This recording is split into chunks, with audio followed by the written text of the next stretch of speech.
Begitu indah alam ini, ciptaan yang maha kuasa ini, yang bukan hanya untuk dinikmati, melainkan harus disyukuri. Dan nikmat terbesar yang kita terima bukan hanya alamnya saja yang cukup indah, namun lebih ke anugerah mata kita yang telah diberikan yang Maha Rohman Maha Rohim. Karena andai kita tidak diberi mata beserta penglihatannya, apa artinya bagi kita semua keindahan alam ini? Dan hakikat bersyukur itu, bukan hanya mengucap Alhamdulillah saja, melainkan dengan ketakwaan kita kepada Allah Subhanahu wa Ta'ala, menjalankan apa yang diperintahkan juga meninggalkan apa yang dilarang Allah Subhanahu wa Ta'ala. Pandailah kita untuk bersyukur. Karena tak ada sedetik waktu pun yang kita boleh tidak mensyukurinya. Setiap waktu adalah nikmat, setiap gerakan adalah nikmat, setiap apa yang kita dengar adalah nikmat, setiap apa yang kita lihat adalah nikmat, bahkan setiap kedipan mata pun adalah nikmat yang harus kita syukuri. Lalu nikmat Tuhan mana lagi yang akan kita dustakan? Semoga kita bisa jadi manusia yang selalu bersyukur kepada Allah Subhanahu wa Ta'ala.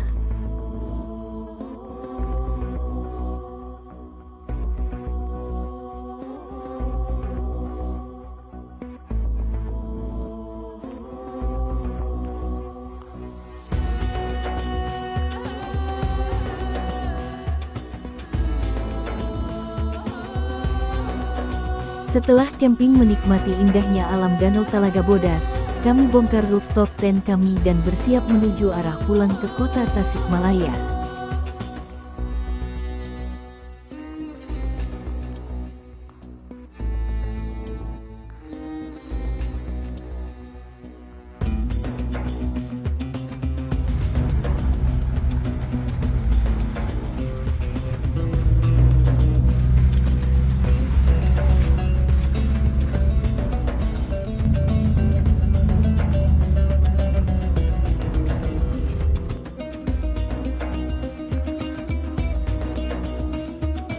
Keluar dari kawasan Talaga Bodas, kita akan disuguhkan indahnya kota Garut, dan di sini tempat kebanyakan orang bersewa foto untuk mengabadikan momen perjalanan ke Talaga Bodas.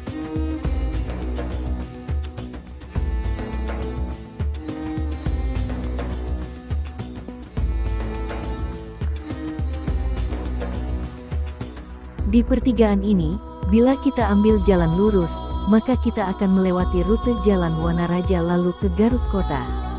Dan karena kami akan melalui jalur Karahabodas, maka dari pertigaan ini kami ambil jalan belok kanan menuju rute Karahabodas. Bila di malam hari, dari tempat ini juga kita bisa menikmati kelap-kelipnya City Light Garut Kota.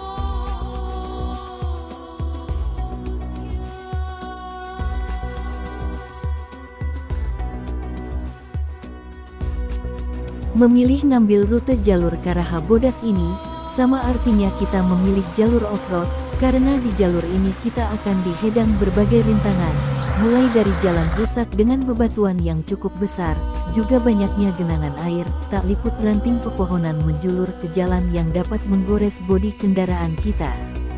Bahkan ada pohon tumbang pun harus kita waspadai. Maka dari itu bila kita milih rute jalur ini, maka harus dengan cukup peralatan dan persiapan kendaraan dan mental. Tidak disarankan melewati jalur ini sendirian, kecuali bila sudah pengalaman dan memahami jalur ini.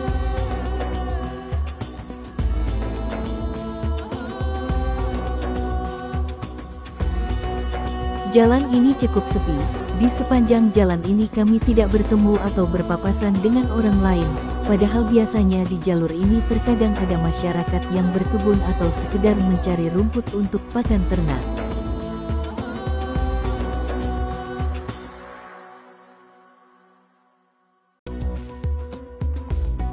Bukan bermaksud menggurui, melainkan hanya sebagai saling mengingatkan saja, bahwa bila kita berkendara, apalagi dengan jalur ekstrim, terlebih di malam hari, hendaknya kita sambil memperbanyak zikir mengingat Allah Subhanahu wa Ta'ala dan sholawat kepada Nabi Muhammad Sallallahu Alaihi Wasallam di dalam hati. Yang mudah-mudahan kita selalu diberi kesehatan, keselamatan dan kelancaran. Dijauhkan dari godaan setan atau makhluk halus yang mungkin perjalanan kita dapat mengganggu keberadaannya di jalur yang kita lalui. Di saat melewati jalur sepi, apalagi di jalur angker, kita jangan sampai pikiran kita kosong apalagi sampai melamun, karena bila pikiran kita kosong, itu membuat kita mudah diganggu sebangsa jin atau makhluk halus lainnya atau diperlihatkan dengan penampakan yang tidak diinginkan.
Setelah melewati hutan dengan jalan bebatuan, kita akan melewati lokasi pertambangan Pertamina dengan jalan sebagian cor beton dan hot mix. Setelah itu jalan cukup bagus melewati indahnya pemandangan dari atas gunung, dilengkapi dengan banyaknya pohon pinus sampai Kawah Karaha Bodas.